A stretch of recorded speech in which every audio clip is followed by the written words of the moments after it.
You're about to hear the last voice note this woman ever sent to her real estate developer. Good afternoon, sir. Please. I've been trying to reach you for weeks. We already paid the balance. I just need to know when the allocation is. Please, my husband is starting to panic. That message was sent 5 months ago. She never got a reply. Not a callback. Not a single update. Not even a receipt confirmation. Just silence. And she's not the only one. Across Lagos, Abuja, Port Harcourt, thousands of families have poured their life savings into real estate projects, lured by glossy brochures, ribbon-cutting ceremonies, and charismatic CEOs who promise them legacy wealth. But behind the branding, beyond the Instagram videos and polished suits, something else is happening. Documents vanish. Numbers change. Promises shift. And slowly, something starts to feel off. Because the truth is, once your money lands in their account, the game changes. Suddenly, the polite calls turn into missed calls. The open-door office becomes he's in a meeting. And the same person who hounded you every day to pay before prices go up, now tells you to be patient, if they bother to speak at all. And here's the part most people never see, these aren't random one-man operations hiding in the shadows. They're registered companies. They're award-winning CEOs. They're verified on Instagram. And still, they ghost. Over 60% of real estate buyers in Nigeria say the MD disappeared right after payment. You don't see that part in the ads. You only find out when you're the one staring at a gate that doesn't exist. A title that's in process. And a CEO who won't even look you in the eye anymore. So how do they get away with it? Why does nobody stop them? And most importantly, how do you protect yourself before it's your story I'm telling? If stories like this grip you, tap like, it tells me to keep uncovering more. Comment where you're watching from and what time it is. It's wild how far these stories travel. And if you haven't yet, hit subscribe, like and share. Let's get into it then. There's something that happens in your chest the first time you realize you've been scammed. It's not a scream. It's not even a panic. It's a slow, cold wave that crawls under your skin, because deep down, you already know. You check your emails. You scroll through the WhatsApp chat. You replay the voice notes. Looking, hoping, begging for a line. A phrase. Anything to prove that what's happening isn't what you think it is. But every time the phone rings without an answer. Every time you drive past that same empty plot. Every time someone says just be patient. It gets harder to breathe. You remember the meetings. How they welcomed you with bottled water and branded folders. How they said all the right words, registered, allocated, instant documentation. How they smiled when you brought your children to the site inspection, nodding as if to say, yes, this is the future you've worked for. But the minute your signature hits that paper, the mask drops. They stop calling. They stop replying. And just like that, the office that once couldn't wait to collect your check, now claims they're undergoing restructuring. They show you a site, but not your plot. They promise allocations, but offer excuses. You walk into the building expecting a conversation. And walk out with more questions than you came with. And the worst part? You blame yourself. You wonder, maybe I was too trusting. Maybe I should have verified more documents. Maybe I ignored the red flags. But here's the truth they won't tell you, this isn't about ignorance. This is about deception. Deliberate, practiced, systemized deception. And it's not coming from the boys in jeans with fake receipts. It's coming from men in suits. With MBAs. And media-trained smiles. This video is about them. About the real estate CEOs who know exactly what they're doing. About the MDs who build brands on trust, then vanish when the questions start. About the empires built on emotion, because that's how you sell a dream before the land exists to hold it. We are going to unpack how these scams work. How they bait you. How they delay, distract, and then disappear. You'll learn how to spot the patterns, even when they're dressed up in professionalism. And most importantly, you'll learn how to protect your money. Because this isn't just about land. It's about control. About power. About families who thought they were buying freedom, but ended up trapped. Stay with me. What you're about to learn could save you millions. Or, at the very least, save you from becoming the next voice note nobody ever answers. This is the part most people never talk about. Not at dinner tables. Not in WhatsApp groups. Not even to close friends. Because there's shame attached to being deceived. And these real estate CEOs, they count on that. Let me tell you about Daniel and Ada. They met in university. Married 3 years later. Spent 7 years saving every extra naira, skipping holidays, postponing plans, delaying children. Why? Because they had a dream. A home. Not just any home. Their own home. A place where no landlord could raise rent unexpectedly. Where they could raise children and grow old. One day, they saw an Instagram ad. A real estate company promising affordable off-plan properties in a fast-developing part of Lagos. Flexible payment plans. Guaranteed allocation. Buy now, build later. They went to the inspection. There were banners, a DJ, branded gift bags. Even a ribbon-cutting ceremony. The MD showed up in a clean, white kaftan, smiling for photos, taking selfies with prospects, joking about how his lands sell out in days. He looked like someone you could trust. They paid the deposit that same day. Over the next 12 months, they completed payment. Every receipt was stamped. Every call was answered, until it wasn't. One morning, they sent a message asking for an update on their allocation date. No reply. They followed up. Still nothing. When they tried calling the company, the line had been switched off. When they visited the office, it had moved. Daniel walked to that empty plot, where the banners once stood, and found an abandoned signpost, half torn, leaning sideways in the dirt. No workers. No structure. No sign of life. That's when it hit him. 7 years of saving. Gone. Just like that. And here's the worst part. They weren't alone. Now listen to Ngozi's story. A 52-year-old widow. She lost her husband to cancer, sold his car, and used part of his pension to buy a plot in his name. It was supposed to be a legacy for their only son. The company gave her documents. Showed her the exact plot. Even took photos with her holding the survey plan. 6 months later, she went to visit the site. She got there and found a young man already building on her plot. Same coordinates. Same documents. Same receipt format. She thought it was a mistake. So she went back to the company. They told her. She must have misunderstood. That they'd look into it. It's been 2 years. No call. No email. No land. Just heartbreak.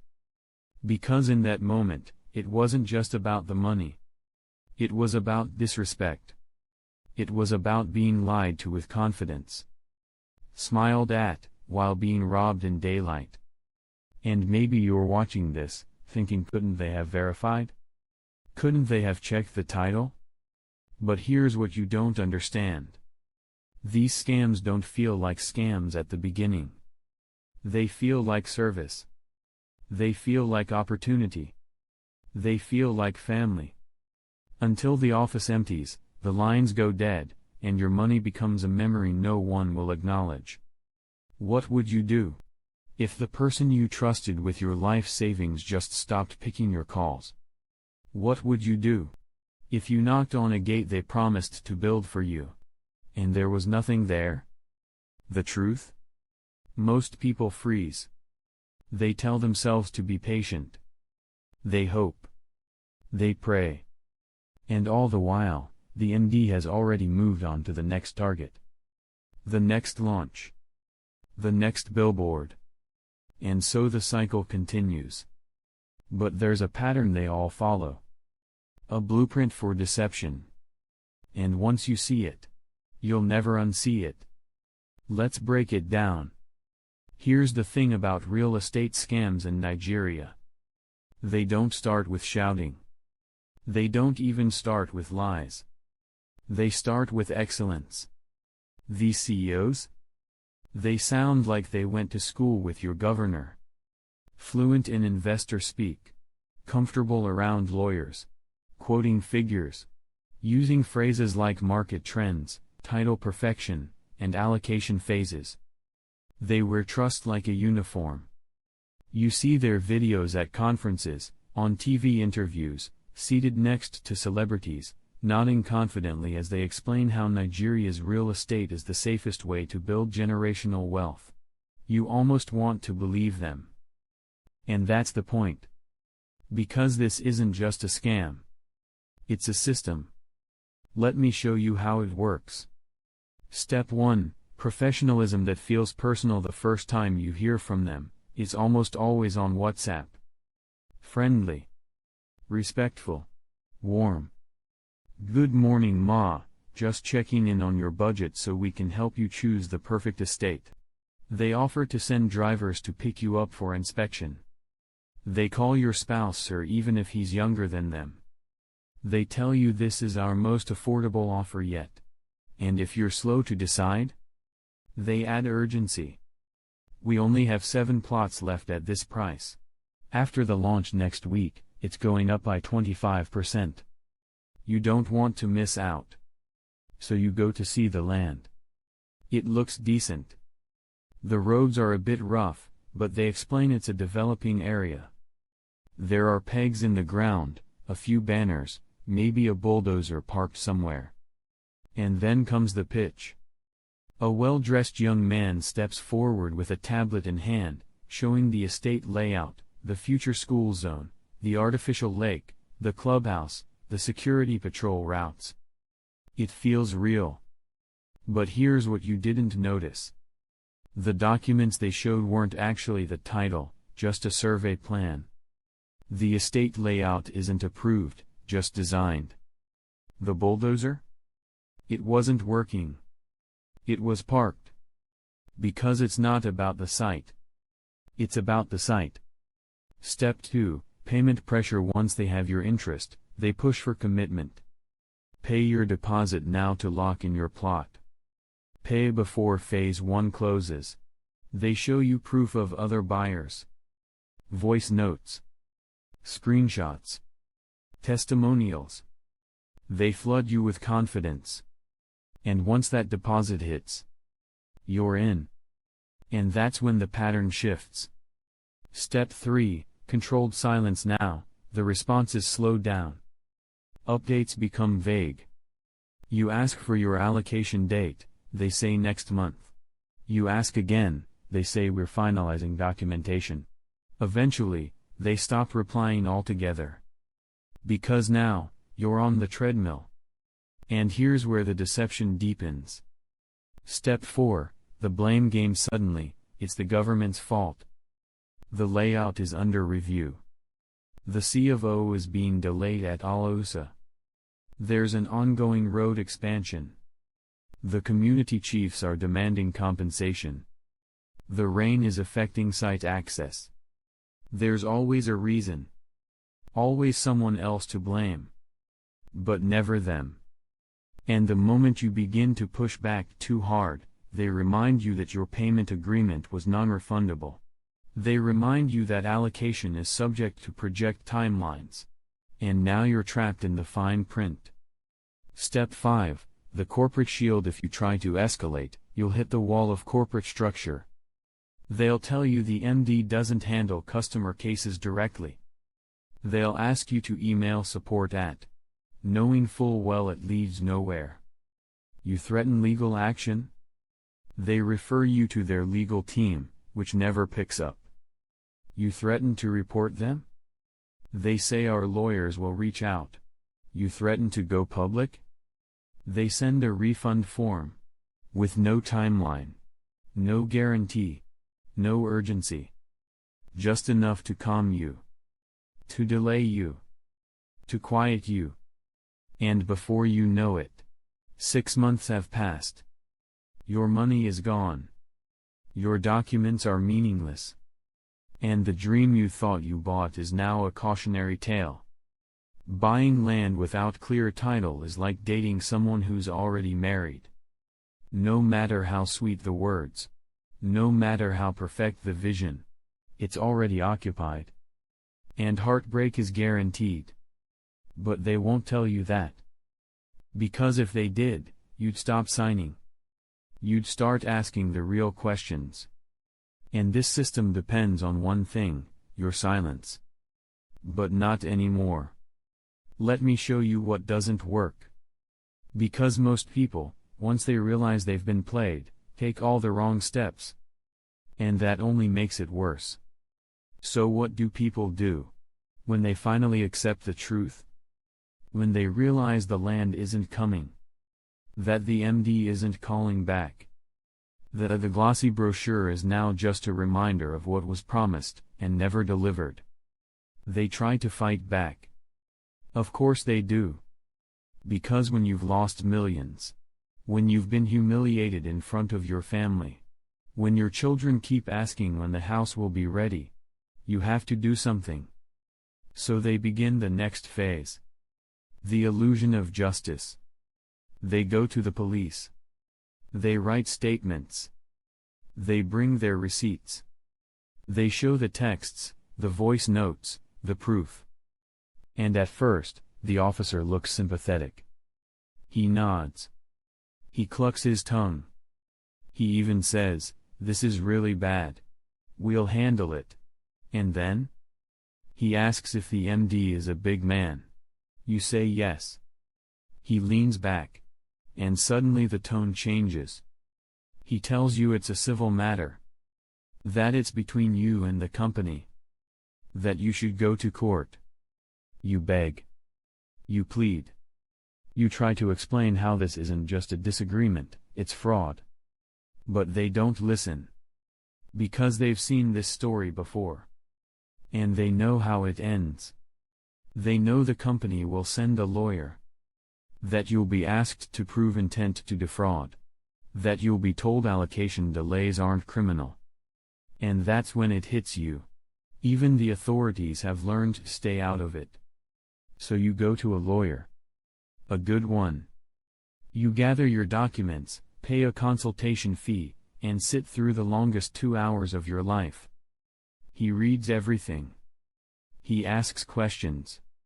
He frowns. Then he leans forward and says, "You have a case. But it'll take time. 6 to 12 months, minimum. And money. Court filing fees.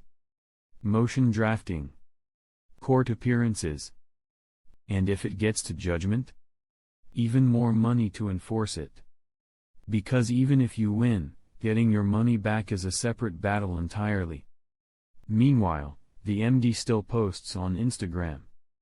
Still sells new plots to new buyers. Still travels abroad for property tours. While you're stuck waiting for a court date that keeps getting adjourned. And your lawyer? He sends you invoices. But no updates. Because he's not just fighting the company, he's fighting the system. And the system was never built for speed. So now, defeated and tired, you find the others. A WhatsApp group. People who bought into the same estate. Dozens of them. Maybe hundreds. You join expecting action. You find complaints. Any news from them yet? They told me to come next week. I saw the MD at church last Sunday. I confronted him and he said they're working on it. Every message is a cycle of hope, followed by silence. No one has answers. Just pain. One man says he got a partial refund. Another says he was offered a smaller plot in a different location. Everyone has a slightly different story. But no one has a solution. And the longer you stay in the group, the more hopeless you feel. Because you start to realize, you're not special. You weren't unlucky. You were part of a system designed to make you feel helpless. And here's where it gets dangerous.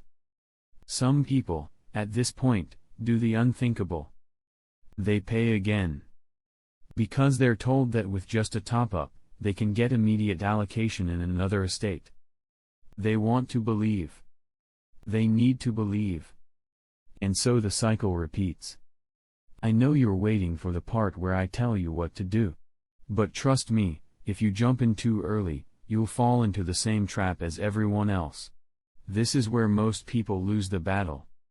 Not at the moment they were scammed. But in the moments after, when they chase justice without understanding how the system really works. Because if you don't see the full picture, you'll keep pouring good money after bad promises. You'll keep trusting processes that were never built to help you. And you'll keep hoping in places where no help is coming. So before we get to the solution, you need to understand what actually protects you. Because it's not who you think. And it's not where you've been told to look. If you've made it this far, you already know how this story ends. For most people, they lose the money. They lose the land. They lose the will to keep fighting. But there's one thing most of these stories have in common. It didn't have to end that way. Because in every scam, there's a window, small, quiet, easy to miss, where the truth could have been seen. If you had known where to look. If you had known what to ask. So let's talk about what actually works. Not hope. Not patience. Not WhatsApp follow-ups or praying for allocation. Real protection. First, let's start with why this matters. Because this isn't just about money. It's about control. Losing $3 million to a scam isn't just a financial loss. It's emotional chaos. It's waking up every morning with regret boiling in your throat. It's hiding the truth from your spouse, your siblings, your parents, because you're too embarrassed to admit what happened. It's pausing when your child says, "Daddy, when are we moving into our house?" It's not being able to breathe properly when someone else asks, "So how far with that land you bought?" It's the shame. The helplessness. The injustice. And that's exactly why you need a system that doesn't rely on hope or charm or charisma or reputation. You need structure. You need strategy. You need a way to protect yourself before you ever make that first transfer. So here's what works. Step 1, due diligence is not optional. Think of every real estate pitch like a performance. Their job is to convince. Your job is to verify. No matter how many plots are selling. No matter how many influencers are promoting it. No matter how many branded cars or estate gates they show you. You don't send money until 3 things are clear. 1. The title. Is the land legally registered? Is the CFO valid? Is it free from government acquisition? Asked to see it. Verify it independently. Don't just take their word. 2. The developer. Is this their first project? Have they completed estates before? Are there verifiable testimonials from actual clients, not just edited YouTube reviews with background music and drone shots? 3. The land. Is it where they say it is? Does it exist on the official survey map? If you took that coordinate to the land registry today, would it match? Because if you don't confirm these things up front, you're not buying land. You're buying hope. Step 2. Never pay straight to the developer. This is where most people get trapped. The moment they ask for payment, they send an account number, usually a company account. It looks professional. But here's the problem. Once the money enters their ecosystem, they control the narrative. And if something goes wrong, you're just another customer in a queue they don't intend to resolve. The safer model? Escrow. Escrow is a third-party holding system, a neutral account that only releases money when certain conditions are met. If they promise allocation within 30 days, your money sits in escrow until that allocation happens. No allocation, no release. It's standard in real estate globally. But in Nigeria? They'll tell you it's too slow. They'll say we don't do that here. Exactly. Because it stops them from disappearing. Ask them, do you offer an escrow option for this transaction? If they hesitate, you already have your answer. Step 3. Demand compliance verification. If you're dealing with millions, you don't rely on their lawyer. You hire yours. Not just to read contracts, but to conduct compliance checks. Here's what that means. Verifying that the company is legally registered and active with the CAC. Checking if there are existing lawsuits or land disputes tied to their name. Confirming if the layout they showed you is approved by the town planning office. Inspecting the surveyor's seal and accreditation. Because a fake document looks a lot like a real one. Until you take it to the registry. Then everything falls apart. I know this sounds like a lot. I know it feels like homework. But ask yourself, what's easier? Reading a document now? Or explaining to your children later why they're not moving into the house you promised? Want to make it easier? I've made a simple checklist, 12 questions to ask any real estate CEO before paying a single naira. I've used this to audit dozens of developers. It's saved people millions. And it's free. Just click the link in the description. Download it. Use it. Don't buy land without it. Firm pause, because one of these companies is going to come for you next. They're going to dress it up. Brand it nicely. Call it a smart estate, a new frontier, an investment in your legacy. But now, you'll be ready. Because while they were practicing how to pitch, you were learning how to protect yourself. But there's one more thing you need to see.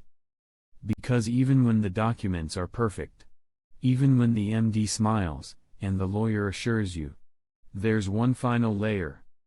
A deeper level of trust. And if you skip it, the whole thing can still fall apart. Let me show you what real transparency actually looks like. You've seen how they ghost. You've heard the voice notes, the complaints, the quiet shame. You now know how the scams are built, one legal-looking document at a time. But there's one thing I didn't tell you. Because it's the part that hurts the most. The biggest scams? They don't start after payment. They start in the first meeting. Right there, across the table. When the agent offers you a chilled bottle of water. When the MD says, "We understand your fears." When they mention God 3 times before they mention the title. When they shake your hand, look you dead in the eye, and lie. That's when it begins. In the performance. Because by the time you transfer that money, they've already studied you. They know your fears. They know you don't want to miss out. They know you won't want to look stupid in front of your spouse. They know once you sign, pride will stop you from speaking up too soon. It's all calculated. The handshakes. The WhatsApp emojis. The little sir and ma. It's rehearsed. By the time they ask you for payment, they've already rehearsed how they'll ignore you afterward. This isn't just business. This is behavioral engineering. And once you understand that, you stop being the victim. You stop walking into conversations blind. You start watching for the scripts, the patterns, the tells. Because they all say the same things. They just change the logos. Tone shifts, sharper, more urgent. So before you buy anything, before you pay for any land, plot, duplex, or smart estate, you need to hear what they're trained to say. The lies. The emotional hooks. The subtle ways they get you to lower your guard. I've broken them all down. Word for word. Phrase for phrase. It's in the next video. 7 lies real estate agents tell in their first pitch. Watch it. It'll save you millions. Literally. Because the people who watched that video stopped themselves just in time. And the ones who didn't? They're still waiting for a gate that was never meant to be built. It's what they make you believe before you even ask the right questions.